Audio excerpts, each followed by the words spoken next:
Two enormous amber eyes stared down at us, unblinking. A dewy strand shot out from somewhere near Fluffy's butt, webbing. I dodged, and he hit the wall beside me.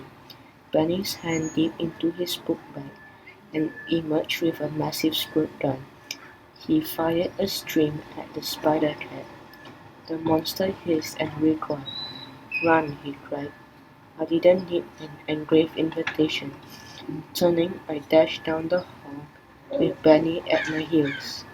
"You brought a screwdriver?" I said. "You didn't?" asked Benny.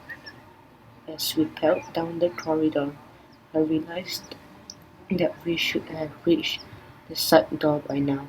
The hallway ended in an unsunken great room as big as my entire house. We steered to a stop. "Uh-oh, where's the damn exit?" said Benny. I must have gotten turned around. I glanced behind. Fluffy was struggling along the wall towards us, with jaws open wide. "Yeah, no, no fair," cried Benny. "She's got 8 legs, we've got 2. We charged across the great room using a ladder sofa as a trampoline and going airborne. I didn't quite stick my landing though. A lamp and side table crashed to the floor. Toward the far end of the room, I spied another hall entrance. "This way," I cried. We leaped up the steps and barreled around a blind corner, straight into a mass of sticky strands. Euban fought to free himself. I struggled. The fibers were as dewy as a cobweb, but a whole lot stronger. A flash of movement from above drew my eye. Clinging to the ceiling and upper wall were 3 smaller versions of Fluffy. I pointed. "Spider kittens." Benny angled his gun and blasted away. The creatures hissed, cuttling backward. Then his gun ran out of water. Whoops! Something made me turn my head. Behind us, scrambling over the break room furniture, was Fluffy, and she clearly didn't like how we were treating her babies. I elbowed Benny. We are surrounded. Will a big distraction work on spider cats? Let's find out. His book bag was hopeless. Lee snout in the web, so we focused on unzipping it. While he worked, the kitten started creeping back. Mama Fluffy continued. "Steady advance. Any time now." I freed my other arm. Good thing this web wasn't woven by anything bigger, or we'd never escape. Benny shoved several items into my hands. "Fireworks," I said. "Indoors? That's super dangerous." He fumbled with matches. "Would you rather be dinner?" "Fireworks it is," I said.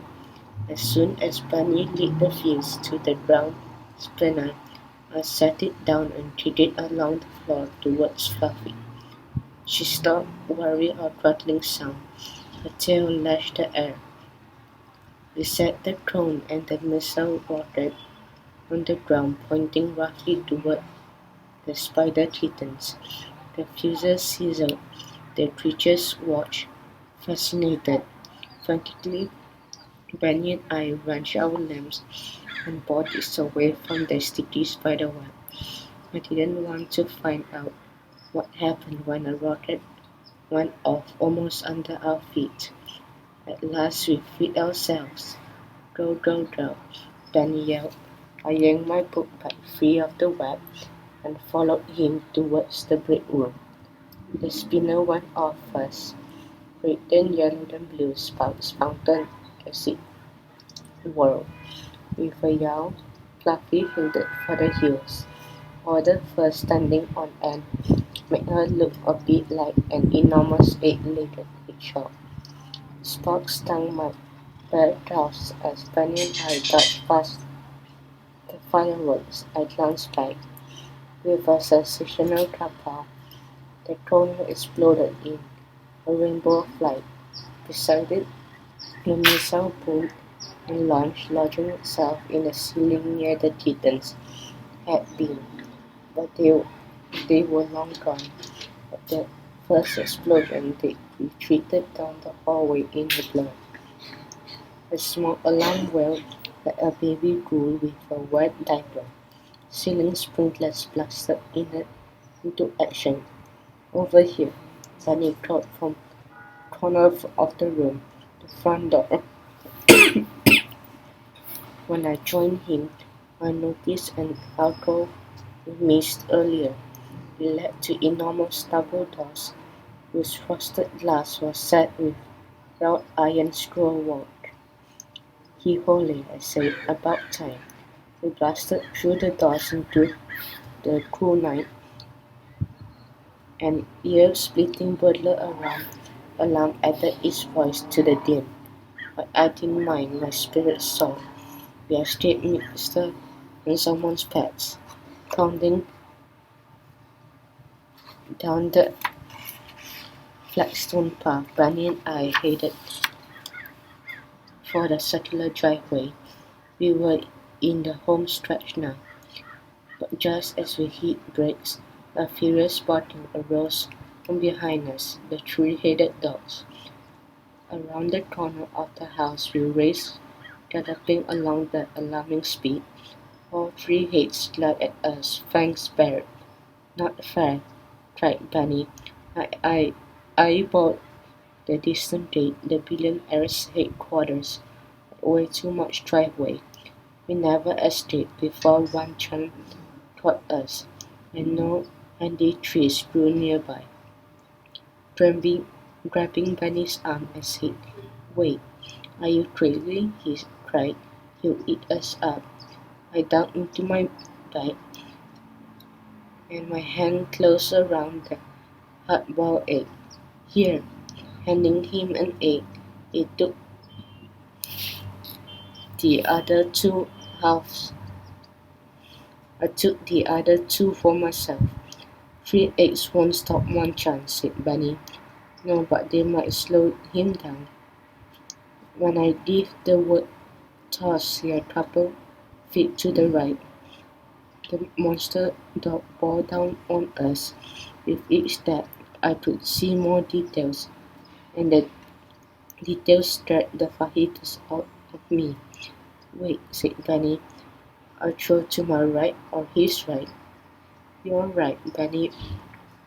Your Wanchan was only 10 feet away.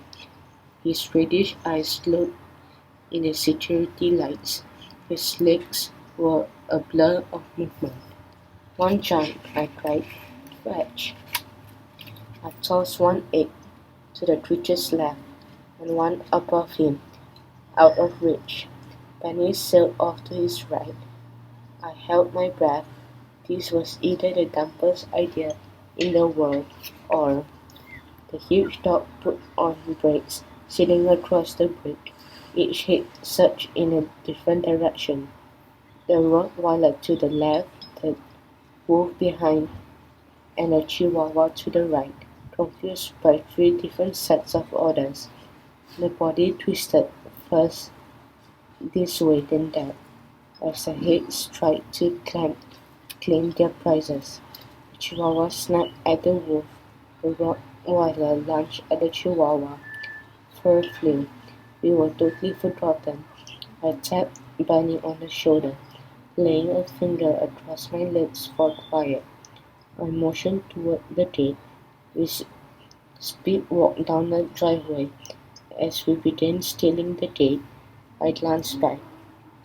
Wanchan was still struggling with himself.